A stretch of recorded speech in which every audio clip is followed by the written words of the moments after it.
मेरे प्यारे बच्चों, आशा करता हूँ कि आप सभी ठीक होंगे।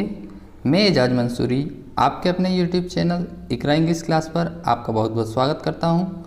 बच्चों, आज हम पढ़ेंगे क्लास 7th के लेसन 2 के क्वेश्चन आंसर, कक्षा 7वीं part 2 the wise man first के प्रश्न उत्तर को आज हम देखेंगे। तो बिना किसी देरी के बच्चों शुरू करते हैं। हमने पार्ट 2 को अच्छे से पढ़ लिया है बच्चों। अगर आपने पार्ट को समझाने वाला वीडियो नहीं देखा है तो इस वीडियो के डिस्क्रिप्शन में उसकी लिंक है, आप वहां जाकर उसको देख सकते हैं। चलिए अब हम लेसन 2 के क्वेश्चन आंसर करते हैं। Lesson 2 the wise man first, बुद्धिमान व्यक्ति का पहला पार्ट है और दूसरा पार्ट लेसन 3 में है। बच्चों, हमने पार्ट पढ़ा है तो आइए देखते हैं हम इसके क्वेश्चन आंसर। पहला क्वेश्चन दिया है, Why did the horse trainer and his wife decide to sell the horse? अश्व शिक्षक और उसकी पत्नी ने घोड़े को बेचने का निर्णय क्यों लिया? हॉर्स ट्रेनर यानी अश्व शिक्षक, मतलब जो घोड़ों की देखभाल करता है। कौन था हॉर्स ट्रेनर? भोला था। एंड हिज वाइफ, और उसकी पत्नी का नाम था शांति। उन्होंने क्यों डिसाइड किया, क्यों निश्चय किया? सेल यानी बेचने का, द हॉर्स यानी घोड़े को बेचने का क्यों निश्चय किया? तो आंसर देखते हैं बच्चों। बिकॉज इट्स वेरी एक्सपेंसिव या costly to feed the horse, क्योंकि घोड़े को खिलाना बहुत ही महंगा या खर्चीला हो गया था। मतलब उस घोड़े को खिलाना बहुत महंगा था क्योंकि वो बहुत अधिक चारा खा रहा था। इसलिए भोला और उसकी पत्नी ने क्या निर्णय लिया, क्या सोचा कि हमें इस घोड़े को बेच देना चाहिए। तो आपको कुछ भी नहीं करना है बच्चों, यहाँ से लिखना है बिकॉज यानी क्योंकि, इट्स वेरी एक्सपेंसिव। अगर आपको एक्सपेंसिव की स्पेलिंग याद नहीं हो रही हो तो एक्सपेंसिव को आप काट सकते हैं। एक्सपेंसिव की जगह कॉस्टली लिख दें, ये कोष्टक हटा दें और एक्सपेंसिव की जगह कॉस्टली लिख दें। बिकॉज इट्स वेरी कॉस्टली, क्योंकि यह बहुत महंगा था। क्या महंगा था? टू फीड द हॉर्स, घोड़े को खिलाना। फीड यानी होता है खिलाना। उस घोड़े को खिलाना बहुत ही महंगा या खर्चीला था। और अगर आपको इसको और बड़ा करना है और व्यवस्थित तरीके से लिखना है तो आप यहाँ से भी लिख सकते हैं। पहले आप लिखेंगे the horse trainer and his wife decide to sell the horse, इतना लिख देंगे। उसके बाद यहाँ से जोड़ेंगे बिकॉज इट्स वेरी एक्सपेंसिव या costly to feed the horse. मतलब अश्व शिक्षक और उसकी पत्नी ने घोड़े को बेचने का निर्णय इसलिए लिया क्योंकि, बिकॉज यानी क्योंकि, it's very expensive costly to feed the horse, क्योंकि उस घोड़े को खिलाना बहुत ही महंगा या खर्चीला था। अगर आप इतना भी लिखेंगे बिकॉज से लेके यहाँ तक तो भी कोई दिक्कत नहीं है, आपको पूरे नंबर मिल जाएंगे। और आप बड़ा करके और व्यवस्थित तरीके से लिखना चाहते हो तो पहले आप the horse trainer and his wife decide to sell the horse इतना लिख देंगे, यहाँ से क्वेश्चन मार्क हटा देंगे और फिर बिकॉज से स्टार्ट करेंगे। बिकॉज का बी यहाँ पे स्मॉल हो जाएगा, है ना। और ये द का टी कैपिटल, क्योंकि यहाँ से अपन सेंटेंस की शुरुआत कर रहे हैं तो ये द का टी कैपिटल हो जाएगा। वह पूरा यहाँ से यहाँ तक हॉर्स तक आ जाएगा। क्वेश्चन मार्क यहाँ से हटा देना बच्चों। और ये बी जो है कैपिटल है, इसको बी को स्मॉल बना देना, बाकी पूरा एंड तक और फुल स्टॉप। उम्मीद करता हूँ आपको समझ में आ गया होगा। अगला क्वेश्चन देखते हैं बच्चों। सेकंड क्वेश्चन है, where did Bhola go to sell the horse? Bhola घोड़े को बेचने कहाँ गया? कहाँ गया था ना, वेयर यानी कहाँ, गो टू यानी गया था, सेल यानी बेचने, द हॉर्स यानी घोड़े को। भोला घोड़े को बेचने कहाँ गया था? आंसर देखते हैं। Bhola went to the market to sell the horse. Bhola घोड़े को बेचने बाजार गया था। वेंट, अब देखो यहाँ पे गो दिया है और यहाँ पर उसका सेकंड फॉर्म हो गया है गो का वेंट। आपको कुछ नहीं करना है, पूरा आंसर में से लिखना है। देखो भोला गो टू लिखा है यहाँ पर, तो आपको लिखना है भोला वेंट टू। गो का सेकेंड फॉर्म क्या हो जाएगा? वेंट। गो यानी जाना, वेंट यानी गया, है ना। अब वो गया था, पास्ट टेंस की बात हो गई, तो भोला गया था। और आपको कितना ऐड करना है? बस याद आपको इतना ही करना है। कितना? ये द मार्केट, ये ब्लू लाइन से लिखा ना द मार्केट, बाकी पूरा आपको क्वेश्चन में मिल जाएगा। कैसे मैं बताता हूँ। भोला गो टू, तो यहाँ पर भोला वेंट टू, गो का हो जाएगा वेंट। आपको याद करना है इतना, to market. Bhola went to market और to sell the horse. To sell the horse तो यहाँ लिखा है, यहाँ पर टू और लगा देंगे, यही वाला to, to sell the horse. Bhola went to market to sell the horse. Bhola घोड़े को बेचने कहाँ गया था? बाजार गया था।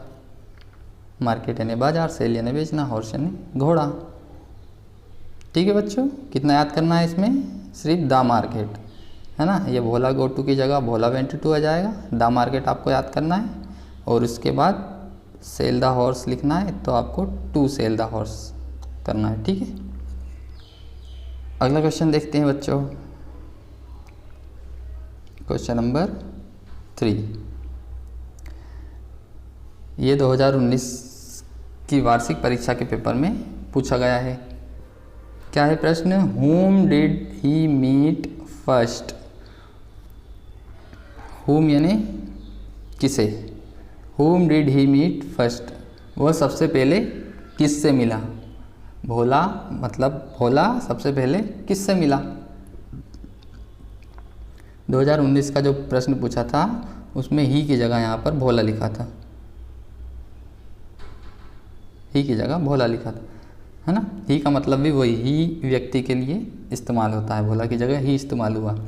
तो whom did he meet first, वह सबसे पहले किससे मिला? मीट यानी मिलना, फर्स्ट यानी सबसे पहले। तो आपको सिर्फ इतना याद करना है। क्या याद करना है? A man with a donkey. whom की जगह आपको क्या लिख देना है? ये whom है, इसकी जगह लिखना है आपको a man with a donkey, एक आदमी जो कि गधे के साथ था। और फिर ये डिड हटा देना है ना। डिड को हटाएंगे तो ये मीट जो है, मीट का सेकेंड फॉर्म हो जाएगा मेट। ही मीट फर्स्ट की जगह ही मेट फर्स्ट, एक ई हटा देना इसमें से। मीट यानी मिलना और मेट यानी मिला, तो क्या हो जाएगा इस पूरे का अर्थ? A man with a donkey he met first, एक आदमी जो कि गधे के साथ था। ही मेट फर्स्ट मतलब वह सबसे पहले उससे मिला, ही यानी भोला। अगर यहाँ पे ही की जगह क्वेश्चन में भोला लिखा रहे तो आपको भी यहाँ पर ही की जगह भोला लिखना है, और ही लिखा रहे तो ही लिखना है ना बच्चों। तो आपको इसमें कितना याद करना है? ए मैन एक आदमी, विथ यानी साथ, ए डोंकी एक गधे के साथ, एक गधे के साथ एक आदमी था, है ना। तो भोला ने जाकर उससे क्या कहा कि तुम मेरे घोड़े के बदले में अपना गधा दोगे क्या?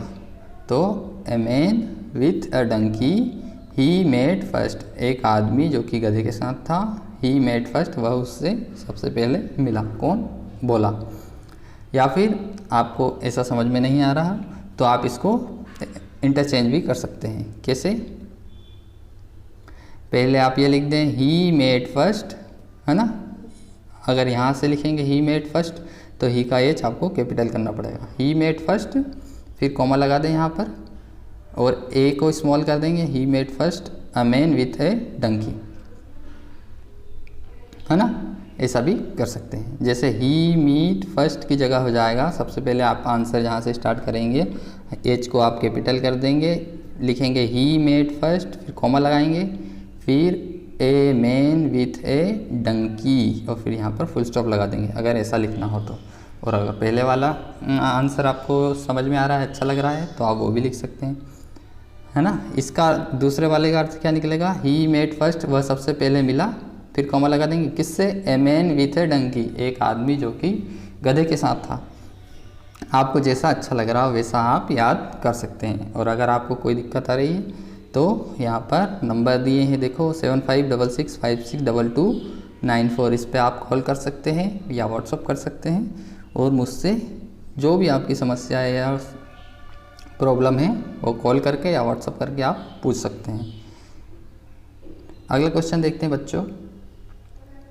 क्वेश्चन नंबर 4,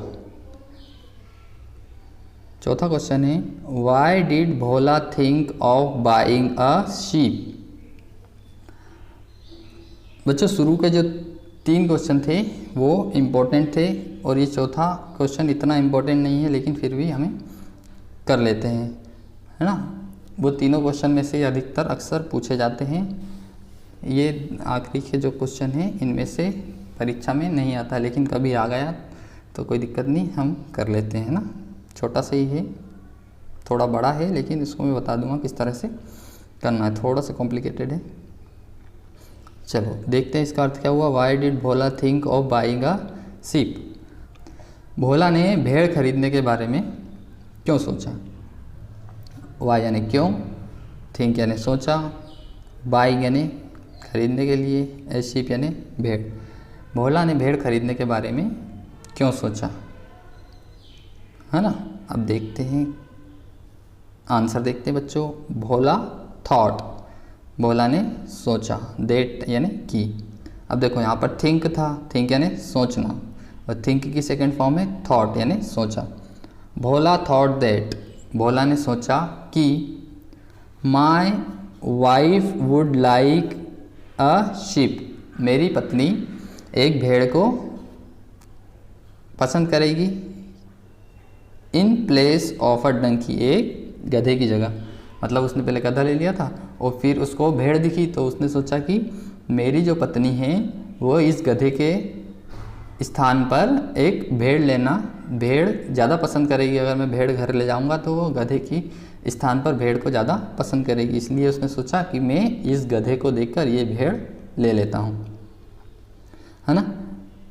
तो बच्चों गाइड से आप बिल्कुल मत पढ़ना, उसमें बहुत ही बेकार, बहुत ही ख़राब लैंग्वेज दी है, बहुत कठिन दिया है। मैंने बहुत ही जो अपना पार्ट है उसी में से क्वेश्चन आंसर बनाए हैं, लेसन में से बहुत आसान आसान। आप भले ही गाइड से इसको मिला के देखना, आपको ये क्वेश्चन बहुत सरल लगेंगे। गाइड की भाषा बहुत ही कठिन है और बहुत बड़े आंसर दिए हैं उसमें, और मैंने इनको बहुत ही अच्छे से छोटे करके और सरल भाषा में बिल्कुल आपको दे रहा हूँ लिखकर। तो क्या होगा बच्चों, भोला थॉट, भोला ने सोचा, देट की माई wife would like a sheep, मेरी पत्नी भेड़ को पसंद करेगी। लाइक यानी पसंद करना, शीप यानी भेड़ होता है। इन place of, in place of यानी होता है बच्चों के स्थान पर। अभी जितने भी कठिन शब्द आए हैं उनके सबके स्पेलिंग, उच्चारण और अर्थ आगे मैंने दिए हैं वीडियो में, वो आप पढ़ लेना। तो उनको लिख भी लेना कॉपी में, और ये क्वेश्चन आंसर भी कॉपी में लिख लेना। इन प्लेस ऑफ यानी के स्थान पर, ए डंकी, एक गधे के स्थान पर मेरी पत्नी एक भेड़ को ज़्यादा पसंद करेगी, इसलिए भोला ने भेड़ को खरीदने का सोचा। ठीक है बच्चों, समझ में आ गया। एक बार पूरा बता देता हूँ। भोला थॉट दैट, भोला ने सोचा कि my wife would like a sheep, मेरी पत्नी एक भेड़ को पसंद करेगी, in place of a donkey, एक गधे के स्थान पर। पांचवा क्वेश्चन देखते हैं बच्चों। What did the girl having the green mangoes ask the horse trainer. जो लड़की थी, द गर्ल यानी लड़की, हैविंग ग्रीन मैंगोज, जिसके पास ग्रीन मैंगोज मतलब हरे हरे आम थे, आस्क उसने पूछा, द हॉर्स ट्रेनर मतलब अश्व शिक्षक, मतलब अश्व शिक्षक कौन था, भोला।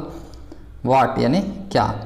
तो जो लड़की थी हरे आम जिसके पास थे, उसने भोला से क्या पूछा, है ना। अब आप कहानी याद करो कि भोला उस लड़की के पास गया था, भोला के पास थी मुर्गी, है ना, और भोला उससे बोल रहा था कि क्या तुम मुझे अपने हरे आम की टोकरी दोगी। तो उस लड़की ने क्या पूछा कि क्या यह मुर्गी अंडे देती है ना। तो आपको यही बताना है कि उस लड़की ने द गर्ल आस्क, क्या पूछा, उस लड़की ने हॉर्स ट्रेनर यानी अश्व शिक्षक से क्या पूछा, भोला से क्या पूछा। तो आंसर है, उसने पूछा था does the Hahn lay eggs, क्या यह मुर्गी अंडे देती है। डज यानी क्या हो जाएगा यहाँ पर, क्योंकि हेल्पिंग वर्ब यहाँ पर लगी आगे आ गई है, तो इसका मतलब होगा क्या।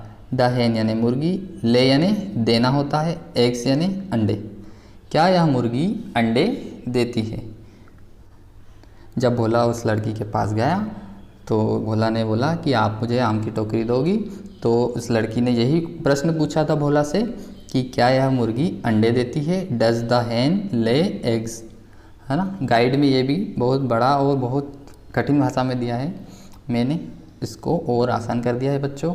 और अगर आपको इन सब क्वेश्चन में और कोई दिक्कत हो तो आप नंबर दिए ही हैं 7566562294, इस पर कॉल कर सकते हैं या व्हाट्सअप कर सकते हैं। अब इनके कठिन शब्द देख लेते हैं। ये सब आपको अपनी कॉपी में लिखना है, अच्छे से व्यवस्थित तरीके से क्वेश्चन आंसर और कठिन शब्द आप लिख लेंगे। ये कठिन शब्द लिखना बहुत ज़रूरी है और इन्हें याद करना। इससे दो फायदे हैं बच्चों, एक तो आप इनकी स्पेलिंग याद कर लेंगे, ये स्पेलिंग आपको क्वेश्चन आंसर में लिखनी पड़ेगी। हॉर्स ट्रेनर, डिसाइड, सेल, ये सारी स्पेलिंग क्वेश्चन आंसर में आपको लिखनी पड़ेगी और इनके अर्थ आपको पता होंगे तो आपको क्वेश्चन आंसर का मीनिंग पता चलेगा। आप क्वेश्चन पढ़ोगे तो उसका मीनिंग आपको पता चलेगा कि इसका क्या अर्थ निकल रहा है और हमको क्या उत्तर देना है। तो देखते हैं कठिन शब्दों को। हॉर्स ट्रेनर यानी होता है अश्व शिक्षक। अश्व शिक्षक मतलब घोड़ों की देखरेख करने वाला। कौन था हॉर्स ट्रेनर, भोला। डिसाइड यानी निर्णय लेना या निश्चय करना। सेल यानी बेचना। हॉर्स यानी घोड़ा। बिकॉज यानी क्योंकि। एक्सपेंसिव या कॉस्टली, दोनों का अर्थ क्या होगा, महंगा या खर्चीला। मैंने बताया ना, एक्सपेंसिव की स्पेलिंग आपको कठिन लग रही है, बड़ी लग रही है, तो आप कॉस्टली लिख देंगे पहले क्वेश्चन में, पहले क्वेश्चन के आंसर में।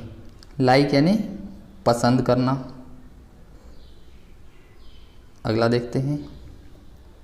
फीड यानी खिलाना। मार्केट यानी बाज़ार। मीट यानी मिलना। डंकी यानी गधा। थिंक यानी सोचना। शीप यानी भेड़।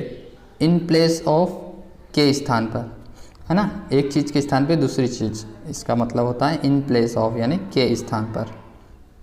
अगला देखते हैं। मैंगोज यानी आम।